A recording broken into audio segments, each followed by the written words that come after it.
rick-racking, clack-a-lacking, the laundry machine in the back is attacking.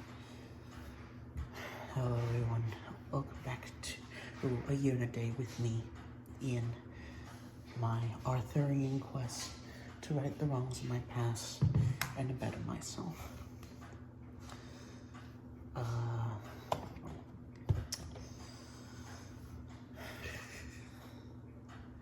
We're a few days behind, so I'm basically gonna record 4 of these and try to remember and prize the days I missed. So we're on day 57. Oh gosh, what happened that day? It probably was like many other day that's been occurring as of late, which has been sitting in my room, blearily staring at the GRE textbook, at those gosh darn questions and words and problems. It's so mind-numbing, though, of course, I'm not helping myself by just, if I may be frank with you, I'm not being a good studier, because I'm trying to multitask and watch videos while I read through the questions. Oh no, terrible studier. Look at him mumbling. Oh, so sad. But true. What an awesome sequence of events that the musical portion of Alan Wake 2 that then got played live at the Game Awards. Quite a hype moment, if I should say so myself.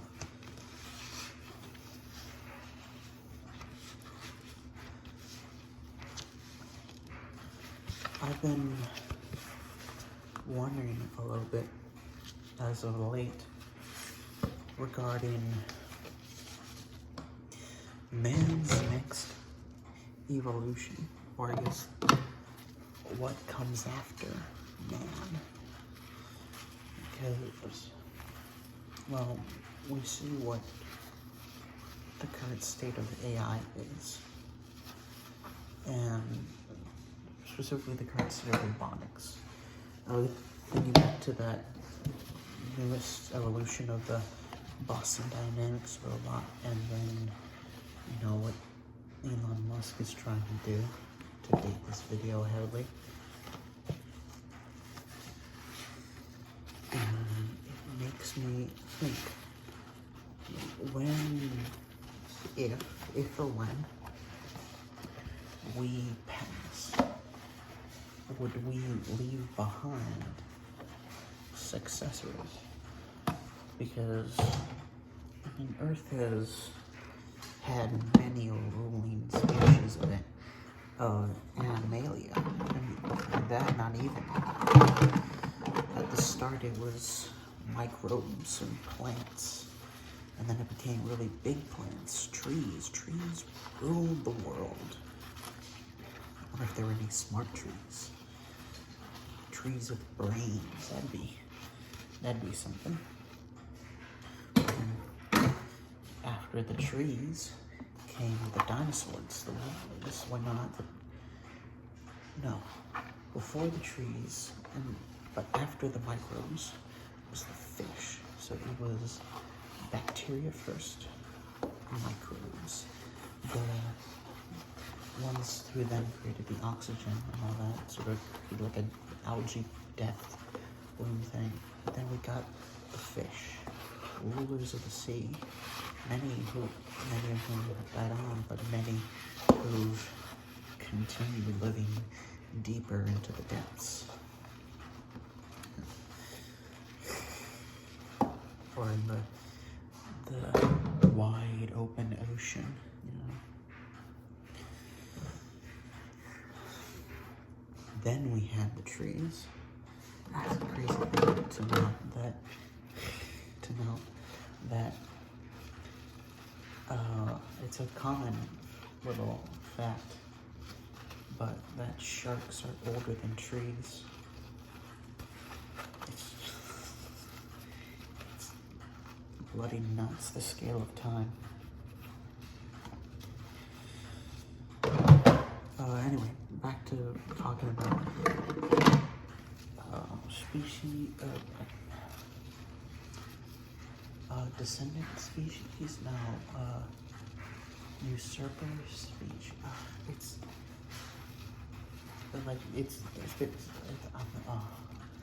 The word is on the tip of my tongue, but I can't think of it right now. Supplanter. Basically, the next species to come along to take over things. So, after plants, then we got reptiles, lizards, dinosaurs, and they ruled and they did their thing for a good long while. And then the asteroid came along and suddenly, oh, hello, mammals. Mammals had their go, and animals, and then, hey, wait a minute, this here little lemur fella is learning how to grab things. I hope this doesn't change the course and bring about another extinction. From lemurs to monkeys to apes. Oh, apes are gorillas. Yeah, we know. Apes are gorillas, right? Or gorillas, apes. I used to know a lot of things, and now I don't anymore, which is a darn shame, because I really like knowing a lot of things. Anyway, mammals get monkeys get humans. Now we're seeing the next step of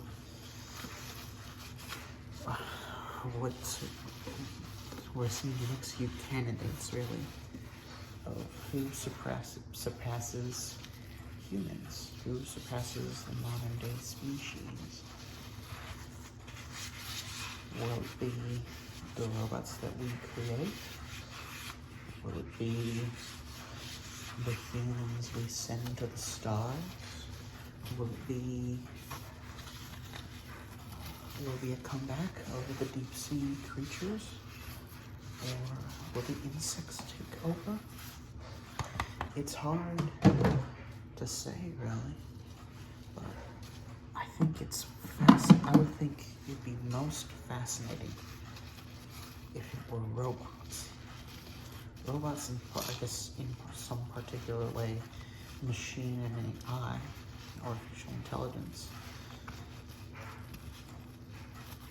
Because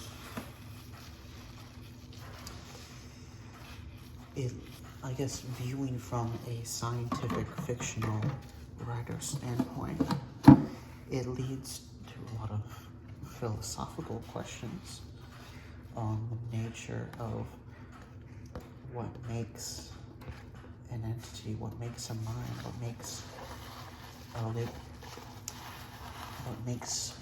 what separates humans from animals. And I mean, really the answer is one, opposable thumbs, and two, a spoken, easy to communicate language, and then of course figuring out agriculture. That's pretty big. But what would I suppose like solar farms would be agriculture to robots in the future.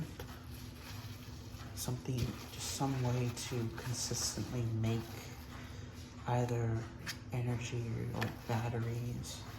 I mean, would they transfer energy like freely over the atmosphere. Because if we're all dead, we wouldn't have to really worry about, well, wouldn't have to really worry about us, about needing to breathe or anything like that, I don't think, unless they're designed like that. It's a lot to think about. But I've had this kind of series idea in my head. I've had a lot of ideas in my head. Very little of them bear any fruit because I don't put in the effort. That's just truthful and depressing. I'll never amount to anything. Anyways, this idea of short stories, simple to the point of exploring these miniature ideas regarding future robots and sort of the successor species of Earth.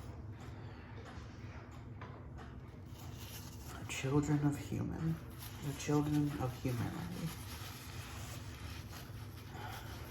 What would they do? One of the ideas is a robot, a custodian, getting creeped out while working in the meat archive, which after everything is sort of killed off on Earth, well, archaeology would be very different, I'd think, because you'd be trying, because nowadays you've got preservation of the meat of mastodons and rhinos and things like that. Well, in the future, why not have the preservation of humans, like that specifically? And it's just a very interesting thought,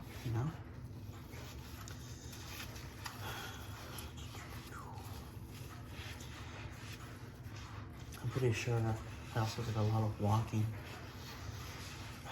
I try to walk more. I try to lose this stomach of mine to lower those 50 pounds. But it's just, it feels like there's no change really occurring. Maybe I need to put in more effort, I suppose. That's really the answer. But I do not know. I do not know.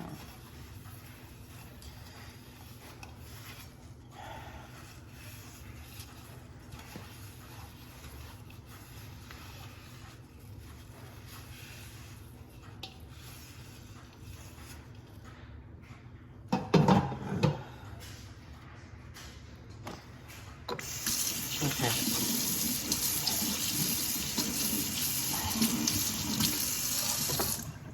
There's still so much more. More. It never ends. But it's our life. Don't you forget. Yeah, it's our life.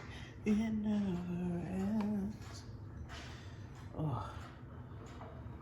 That'd be terrible, to have a life that never ends. I know you're seeing a few immortal stories as of late that you get sort of an apathy to living, forgetting the past and all that sort of stuff. But, living forever is just a really, really long time.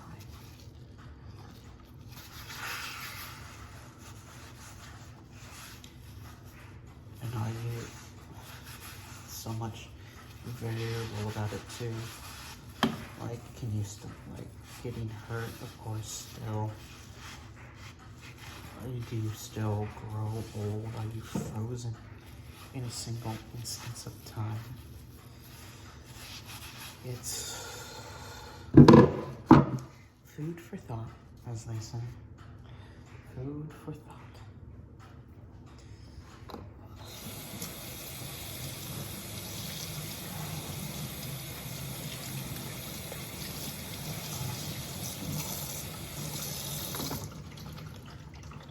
We'll call that episode there. Day, technically, probably, hopefully, I believe, day number 57. I mean, though, it's really